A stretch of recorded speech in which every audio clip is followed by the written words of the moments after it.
رجل مين دي يا ابا؟ لسان بايظ ولا يا ابو طاهر؟ ممتع. في حاجه جوه الكفته والصلاه على الزين.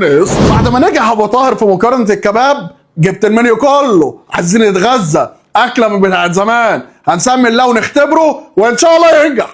طلبنا اوردر ب 5950 جنيه وهو اللي كاتب بالطريقه دي. صدقوني هتقولوا ازاي؟ ايه الطريقه دي؟ بس اقول لك مش مشكله، المهم الطعم. كنت حاسس بامانه الله ما اعرف انه الطرب، لكن ده كيلو طرب وب 960 جنيه. ايه 700 جرام ليه يا عم؟ ده طرب وعليه دهن وبتاع. تحس ان هي مستويه على الابيض. دوس كده. كوليسترول بجد. سامحتك يا اخي في حوار الميزان، مسامحك. الطعم سكر.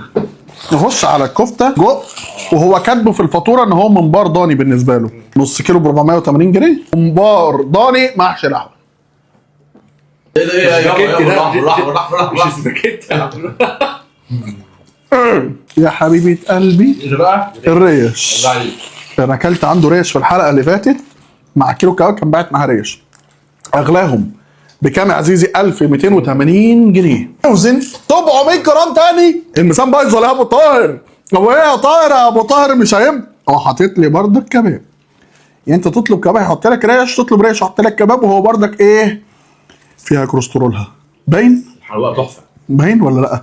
كوليسترولها موجود وتتبيلتها موجوده.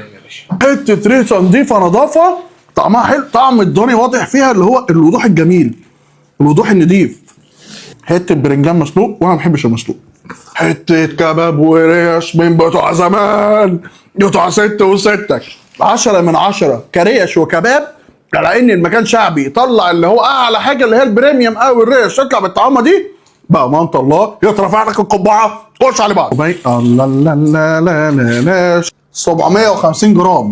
ناخد صابع ابو طاهر. ايه ده؟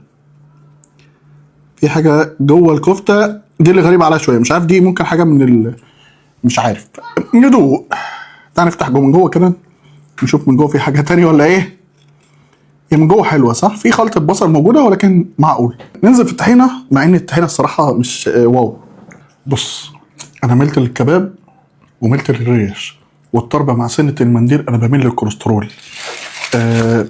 انا ممكن اختبرها لكم اختبار الكوليسترول، بس ايه هي فيها كوليسترول بس انا مش فاهم. خش على بعض، مش عايزين كلام كتير، مش عايزين ابو طاهر حبيبنا.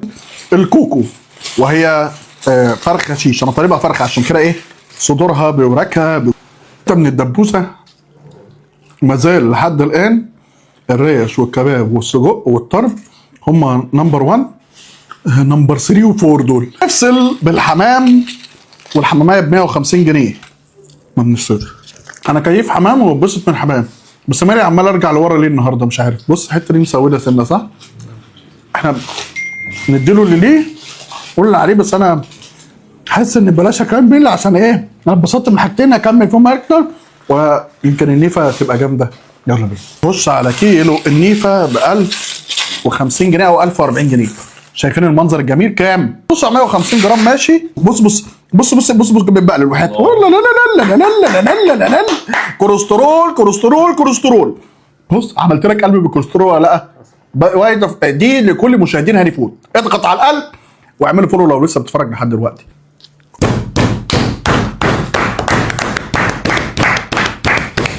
ممتع. ده علت عالكباب.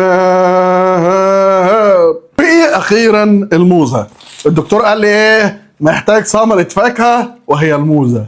هاي رجل مين دي يا ابو طاهر؟ رجل خروف دي بذمتك؟ ايه ده؟ ايه الحاج ده؟ يا يوسف انا باين قدامك من الكاميرا؟ لا موزه ب 400 جنيه. اقول لك على حاجه، المصاعب خداعه. التتبيله ضعيفه فيها قوي، لكن هي حته لحمه كبيره. ناخد حته كمان من الحته الوردي دي كده، فيها كوليسترولها وجيلاتينها وحاجاتها الجميله، فيها مستواه كويس بس عايزه ايه؟ عايزه سنه ملح وفلفل عايزين سنه ايه؟ سنه ملح وفلفل اسود جنبك هتتبسط. هي عدمه شويه لان هي مشويه مش مطبوخه. لو اتطبخت في الصلصه وبتاع تبقى 100. الرز بشعريه عنده حلو.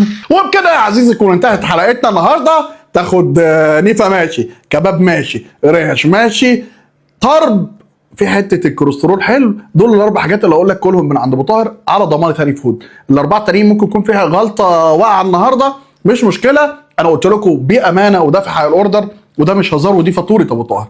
مصدقني وكلت عند ابو طاهر، اثبت الكلام ده في كومنتات، قول لهم هاني فود بيقول لكم حقيقه، دي فاتوره ابو طاهر لو طالب اوردر دليفري. انا مش بكذب، هاني فود بيحبكم، اعمل لايك وفولو، اكتب كومنتك، شجعني، انا بحبكم في الله. الكوليسترول عندي والضغط بقى في السما. سلام.